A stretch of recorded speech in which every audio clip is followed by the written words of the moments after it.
احنا ما نقدرش ننكر كلنا ان احنا الايام دي محتاجين وجبات اقتصاديه.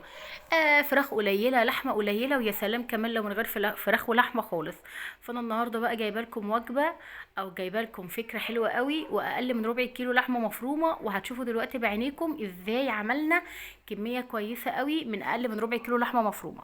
اول حاجه جبت كده دقيق وحطيت عليه رشه ملح، وهنزل عليه بميه فتره او ميه من الحنفيه عادي جدا. الدقيق ده مفيهوش خميره، فاحنا مش محتاجين الميه تكون دافيه.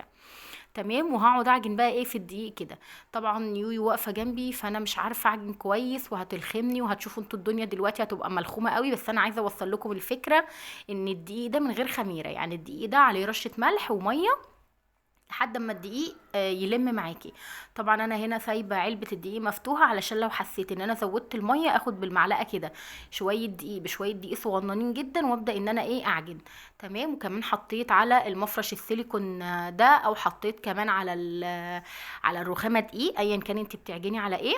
تاخدي ايه شويه دقيق صغننين كده بشويه دقيق، وتبداي ان انت تلمي. بصوا بقى، انا عايزه اوريكم هنا منظر العجينه زي ما انتم شايفين كده، كانت ملزقه في ايدي جدا، يعني كانت ملزقه لدرجه ان هي كانت مضايقاني في ايدي. فانا دلوقتي ايه هبدا بقى ان انا الم فيها خالص. كل ما بتبداي تعجني فيها وتلمي فيها وتظبطي القوام بتاعها، كل ما ايديكي بتبقى زي الفل، والعجينه كلها بتتلم زي ما انتم شايفين كده. طبعا دي طريقة عجن العجينة دي على مراحل. يعني أول مرحلة كانت ملزقة، بعد كده بدأت تلم شوية في شوية في شوية. بصوا بقى دلوقتي لمت خالص، ولكن هي فيها تلزيقة خفيفة. بصوا عاملة زي اللي باينة كده بتمط.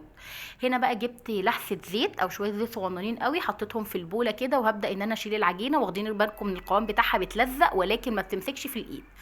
وهدهنها برضو زيت، يعني حطيت في البولة زيت، وحطيت في فوق العجينة برضو زيت. وهغطيها، بس هسيبها تريح مسافة ما تبل اللحمة المفرومة. عايزة اقول لكم والله يا بنات، انتوا هتشوفوا دلوقتي انا هعمل ايه. يعني انا دلوقتي دي بصلاية كبيرة، تمام. عايزه تحطي طماطم حطي، عايزه تحطي فلفل حطي، بس انا بصراحه ما حطيتش طماطم وفلفل علشان يسري كانت هتاكل معايا من يعني كنت هعمل لها معانا من الاكل ده.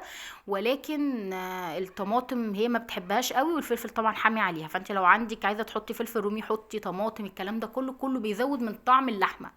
تمام، هنا البصلايه الكبيره، وهبدا بقى ان انا احط عليها التوابل، شويه فلفل اسمر وشويه بهارات صغيرين وكمان شويه ملح.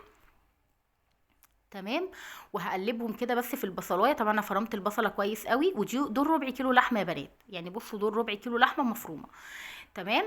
انا بحب اجيب اللحمه المفرومه مثلا واقسمها على اربع في التلاجة، بتنفعني جدا لان احنا نفرين، فيسري مش دايما بتاكل معانا من كل الاكل، فاحنا نفرين، فلما بطلع لحمه كتير بتفيض، وبصراحه حرام، فانا بحب اطلع ايه على قد ما احنا هناكل.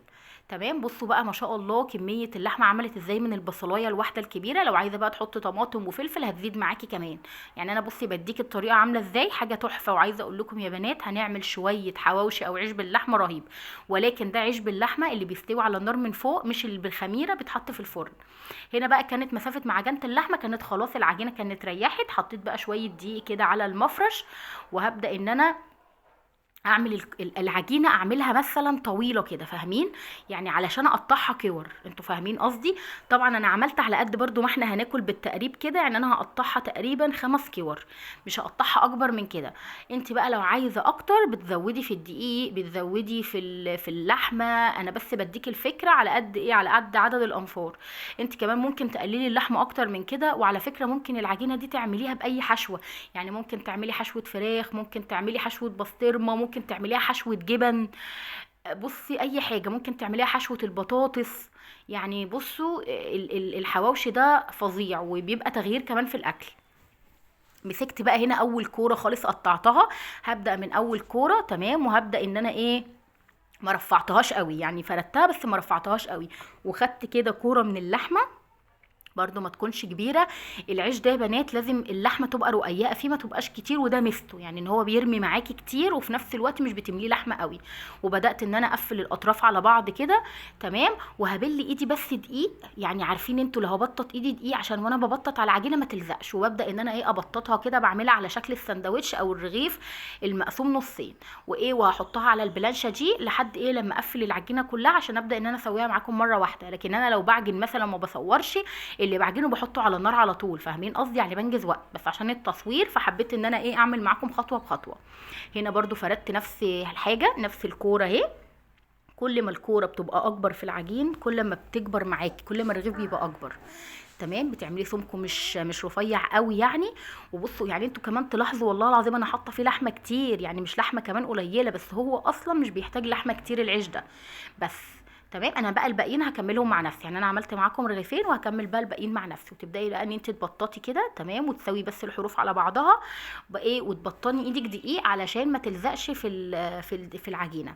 هنا بقى جبت الجريل وولعت العين اللي في النص، بس انا يا بنات سخنت الجريل بس وطيت النار، يعني فاهمين قصدي؟ سخنت الجريل قوي بس خليته النار وسط علشان العيش ما ياخدش لون واللحمه تفضل نيه من جوه. حطيت بقى لحسه كده من الزيت او رشه من الزيت زي ما انتم شايفين، وسعتها على الجريل كله، وهبدا ان انا انزل عليها بالعجينه. تمام. هنا بس بدخل العجينه وبسويها علشان احط تلات انصاص يعني، او تلات ترغيفه.